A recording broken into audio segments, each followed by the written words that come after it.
Il arrive parfois, au cinéma comme dans l'animation, que surgissent des méchants qu'il paraît presque impossible de vaincre si l'on suit vraiment la logique de leur univers. Ils sont plus puissants que les héros, plus intelligents, plus dangereux et surtout, les règles mêmes de l'histoire semblent souvent jouer en leur faveur. Pourtant, au moment du dénouement, le scénario trouve quand même un moyen de les sortir de l'échiquier. Et bien souvent, ce moyen ressemble moins à une victoire méritée des héros qu'à une porte de sortie bien commode. Aujourd'hui, on va revenir sur plusieurs de ces personnages, ceux qui auraient dû l'emporter si l'histoire était allée jusqu'au bout de sa propre logique. Et on va voir pourquoi leur défaite continue, encore aujourd'hui, à laisser un goût de débat inachevé. N'oubliez pas de vous abonner et de laisser un like à cette vidéo. C'est la plus belle façon de nous remercier. Le personnage antagoniste du célèbre film d'animation familiale ne se résume pas à un simple admirateur déçu. C'est un esprit brillant. Il a érigé une vaste entreprise d'innovation, rassemblé des ressources considérables, acquis un domaine insulaire privé et conçu des équipements à la pointe du progrès. L'une de ses créations les plus impressionnantes est un dispositif manuel permettant de neutraliser pacifiquement toute forme de résistance. Toutefois, son ambition allait au-delà. Il ne désirait pas uniquement pousser les anciennes figures de proue vers une retraite anticipée, il aspirait à redéfinir totalement le concept de bravoure. Dans ce but, il a programmé une intelligence artificielle évolutive chargée de surpasser les individus dotés de capacités exceptionnelles afin de se présenter ensuite comme le sauveur providentiel de la métropole et d'incarner une nouvelle ère. Finalement, son projet n'aboutit pas, non pas en raison d'une supériorité de ses concurrents, mais à cause d'une maladresse tout à fait inattendue de sa part. Il conçoit une machine faite pour traquer des êtres surpuissants, puis se présente devant elle déguisé en héros. Pire encore, le seul véritable moyen de détruire ce robot consiste à le pousser à s'attaquer à lui-même. Et le film le montre noir sur blanc à plusieurs reprises. Au fond, Syndrome ne perd pas parce qu'on l'a surpassé, mais parce que le scénario le force à se tromper à un moment où un homme comme lui n'aurait sans doute jamais commis une telle bêtise. C'est précisément pour cela que sa défaite ne ressemble pas à un triomphe des héros, mais à une conclusion brutale, trop pratique, presque plaquée sur l'histoire. Tai Lung, dans Kung Fu Panda, fait partie de ces méchants dont le danger se ressent presque physiquement. Il ne cherche ni à conquérir le monde, ni à monter un vaste complot. Son objectif est bien plus intime, obtenir la reconnaissance dont il estime avoir été privé. C'est un guerrier d'exception, le meilleur élève de Shifu, un combattant qui a poussé le kung-fu presque jusqu'à la perfection. Même emprisonné, il parvient non seulement à s'évader, mais aussi à anéantir à lui seul une unité d'élite entière, pourtant créée spécialement pour le contenir. Dès ce moment-là, le film nous fait comprendre une chose. Tai Lung représente une menace d'un niveau que presque personne ne peut affronter. Et face à lui arrive Po, un héros qui, peu de temps auparavant encore, n'était qu'un amateur de nouilles maladroit, avant de devenir en un temps record celui qui doit arrêter un combattant quasiment parfait. Oui, sur le plan émotionnel et philosophique, le final fonctionne. L'idée selon laquelle il n'existe pas d'ingrédient secret est belle, simple, inspirante. Mais si l'on s'en tient strictement à la logique interne du conflit, la victoire de Po paraît beaucoup trop commode. Tai Lung a vaincu les 5 cyclones, des maîtres qui se sont entraînés pendant des années. Et malgré cela, le film demande aux spectateurs de croire qu'un novice à la préparation minime a pu le battre grâce à une illumination intérieure. Comme conte, c'est superbe. Comme conclusion logique d'un affrontement, cela soulève de vraies questions. Ce n'est pas le héros qui dépasse le méchant, c'est l'histoire qui choisit une fin plus chaleureuse, plus symbolique. Scar, dans Le Roi Lion, n'a jamais été le plus fort physiquement. Et c'est justement là que réside son principal atout en tant que méchant. Il gagne non par la force, mais par l'intelligence. Il orchestre la mort de Mufasa, manipule Simba, lui inocule un sentiment de culpabilité puis s'empare du trône sans trop de difficultés. Son pouvoir repose sur la peur, le calcul et son alliance avec les hyènes. Tant que les autres se taisent, il reste le souverain incontesté. Certes, le royaume décline sous son règne, mais le simple fait que personne n'ose longtemps lui tenir tête montre à quel point il contrôlait efficacement la situation. Le tournant n'arrive pas quand ses ennemis élaborent un meilleur plan, mais lorsque l'histoire déplace le conflit sur un terrain presque mythologique. La vision de Mufasa, le retour de Simba, l'éveil émotionnel, tout cela fonctionne admirablement comme drame. Mais si l'on retire le symbolisme, une question essentielle demeure. Qui aurait réellement arrêté Scar sans cette impulsion venue du récit lui-même? Plus encore, si l'on considère Scar comme un manipulateur politique réellement intelligent, il est étrange qu'il laisse le royaume sombrer de façon aussi flagrante. Un personnage pareil aurait plutôt gouverné avec dureté, cynisme, mais efficacité.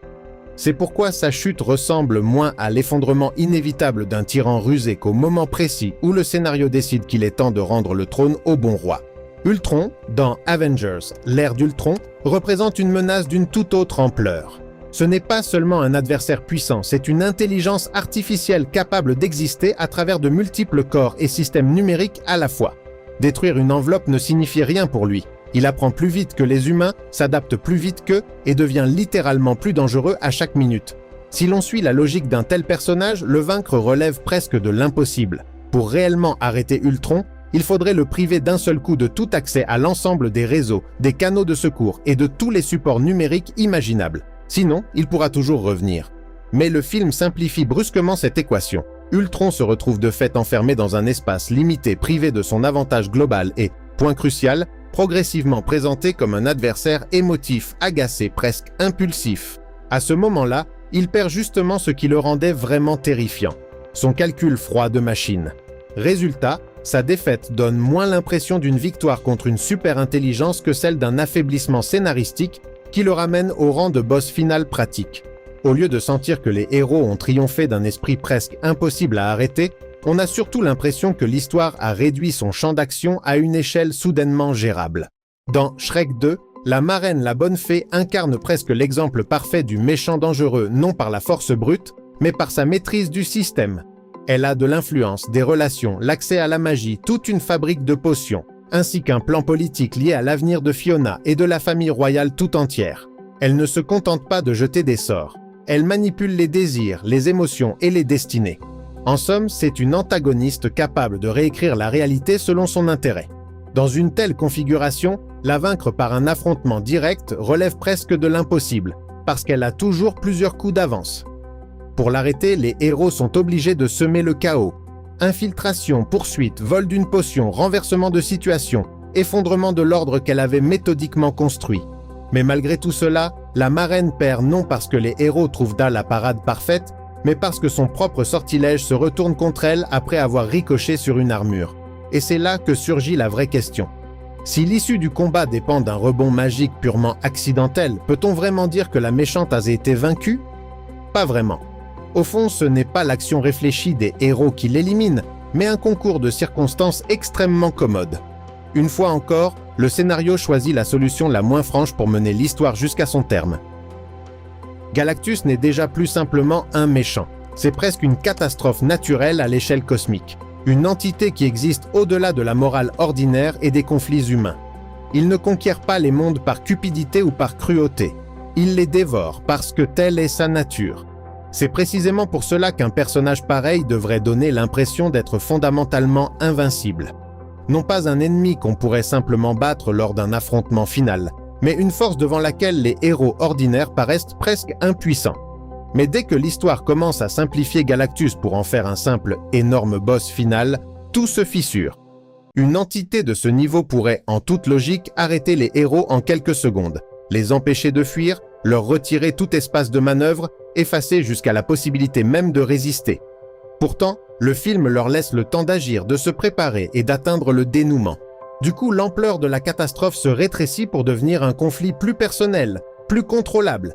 Et au lieu d'avoir le sentiment de faire face à une fatalité cosmique, le spectateur se retrouve devant un adversaire puissant de plus, que le scénario ramène peu à peu dans le cadre d'un antagoniste qu'il devient possible de battre. Voilà pourquoi la défaite de Galactus paraît moins relevée de l'héroïsme que d'un refus de l'histoire de montrer à quel point il devrait être terrifiant en réalité. La tâche est l'un des exemples les plus fascinants du méchant d'animation moderne. Au départ, il ressemble presque à une blague, un personnage étrange, ridicule, visuellement presque comique. Puis peu à peu, on comprend qu'on n'a pas affaire à un simple ennemi de passage, mais à une véritable catastrophe spatiale. Après les événements liés au Super Collider, son corps devient un réseau vivant de portails. Chacune de ces tâches est une déchirure dans l'espace. Il peut se téléporter, rediriger les coups, attaquer simultanément depuis plusieurs angles, voyager d'une dimension à l'autre et gagner en puissance à mesure qu'il absorbe de l'énergie. Et c'est là que l'histoire se heurte à un problème sérieux. Un adversaire pareil est presque impossible à enfermer puisqu'il crée lui-même ses propres issues. Il est difficile à blesser puisque son corps échappe aux lois habituelles de la physique. Et si l'on suivait la logique de l'univers jusqu'au bout, l'arrêter exigerait une intervention à la source même de son pouvoir, donc au niveau de phénomènes capables d'affecter des univers entiers. Autrement dit, vaincre la tâche par des moyens ordinaires semble presque irréaliste. C'est pour cela qu'on sent déjà que le final reposera sans doute non sur une supériorité frontale du héros, mais sur un sacrifice, un choix émotionnel, une faille inattendue ou un autre grand retournement scénaristique. Car dans la logique honnête de ses propres capacités, la tâche est une menace qu'un héros adolescent ne devrait pas battre dans un affrontement ouvert. Quand une histoire introduit un personnage du niveau du Sentry et son versant obscur, le Void, elle pousse pratiquement les enjeux à leur limite absolue. On n'est plus face à un simple surhomme, mais à une forme d'apocalypse ambulante. Une entité capable de manipuler la matière, l'énergie et la réalité elle-même à un degré tel que la confrontation physique classique cesse d'avoir le moindre sens. C'est précisément pour cela qu'apparaît le problème typique des grands récits de super-héros. Si un personnage pareil exploite réellement tout son potentiel, l'arrêter devient presque impossible. Ni une équipe de héros, ni un plan du genre « frappons plus fort » ne peuvent encore suffire. Le scénario déplace alors le conflit sur le terrain émotionnel. La victoire contre le Void commence à dépendre de l'acceptation intérieure, de la fracture psychologique, des peurs et d'une tentative de restaurer une identité. Sur le plan dramatique, cela peut être intéressant parce que la menace devient à la fois extérieure et intime. Mais dès qu'on regarde l'échelle réelle de sa puissance, un décalage apparaît. On a l'impression qu'on essaie d'arrêter une étoile en supernova à l'aide d'une conversation à cœur ouvert. C'est exactement pour cela que la défaite d'une telle entité peut fonctionner comme moment émotionnel fort, tout en restant une solution logique assez faible. L'histoire se sauve par les sentiments là où elle n'arrive plus à expliquer honnêtement la victoire par l'action. Dans les dessins animés, le bien finit toujours par triompher. C'est une règle tacite du genre. Mais vous savez désormais qu'il arrive parfois que les méchants soient rendus tellement puissants, dangereux et presque invincibles qu'une chose devient évidente. Dans un affrontement honnête, les héros n'auraient pas tenu. À ce moment-là, ce ne sont plus les personnages qui vaincront le méchant, ce sont les scénaristes. Dans la vie, c'est tout autre chose. Il n'y a pas de scénariste pour sauver le héros au dernier instant, affaiblir le problème ou faire disparaître l'obstacle grâce à un joli retournement d'intrigue. Si vous avez en face de vous un adversaire solide, une situation difficile ou un grand objectif à atteindre, personne ne réécrira la fin à votre place. Il faut devenir soi-même plus fort, plus patient et plus tenace. Alors peut-être que la conclusion essentielle n'a même pas grand-chose à voir avec les dessins animés. À l'écran, le bien gagne parce que c'est prévu ainsi. Dans la vraie vie, une bonne fin, elle, se mérite. Abonnez-vous si vous aimez ce genre d'analyse, celle où une histoire éclatante cache quelque chose de plus profond qu'une simple victoire du bien sur le mal.